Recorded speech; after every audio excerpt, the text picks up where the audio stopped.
I know someone who can lead us and guide us into places that only God can. But you got to be a servant of the Most High. So how do you become a servant of God? Humbling yourself. It's not always about you. That's one of the biggest things we have a problem with, right? We talked about the forgiveness. You know, we got a problem forgiving people who have hurt us, and we want to make them pay. That's not a servant's attitude. You know, but that's a humanly attitude where, well, you know, I'm going to forgive you, but I ain't going to forget. Then you're not serving. Do you understand what I'm saying? To serve means to give.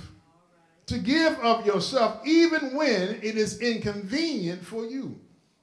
How many folks have said, you know, I've helped somebody along this way and you really ain't helped nobody. You just kind of was there at the right time. It's like when somebody say, you know, can I get a ride across town? And since you're going that way, you say, yeah, I can take you. I'll serve you. And I'll get you over there. But you ain't went out your way. So are you really serving? See, most folk think that serving means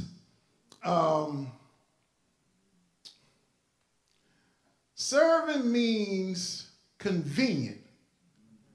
Do you think it was convenient for Christ to serve us? To leave glory? To come down here to see about us? Was that convenient?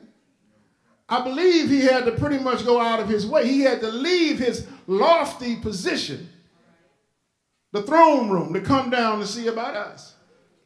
And he came as a servant leader.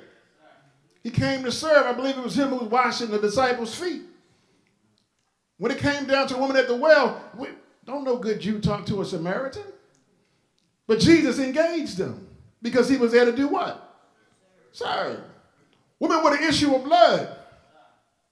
Here it is. She heard he was coming to town because she heard a servant. He heals. He delivers. He keeps. He encourages. He pushes. He motivates. He gets folks up from the dead. He allowed the blind to see, the deaf to hear. So she heard he was coming to town, and she made her way, and he served without even knowing he was serving. Because when you have a servant spirit, your first injection is to do what? How can I help? What can I do? And so as believers, do we serve or swerve? The church grows when we do what? Serve. So it will be imperative that when we come to those doors, we got a mind to serve. We got an attitude to serve.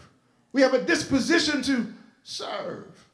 So everything that we do is for ministry mindedness. And so therefore, when we go on live and we try to reach the masses who are not here, that we go outside of these walls, but our intent is to serve. Our intent is not just to put us on national exposure. Because if it was about national exposure, then we would change the message. We make sure everybody felt good by the end. We make sure that it was the sugar coat that they was looking for. But when you come to the mount, you're going to get what thus saith the Lord. Whether you like it or not, but bad medicine, I heard, was good for you. Especially those who grew up with them old mamas who love castor oil.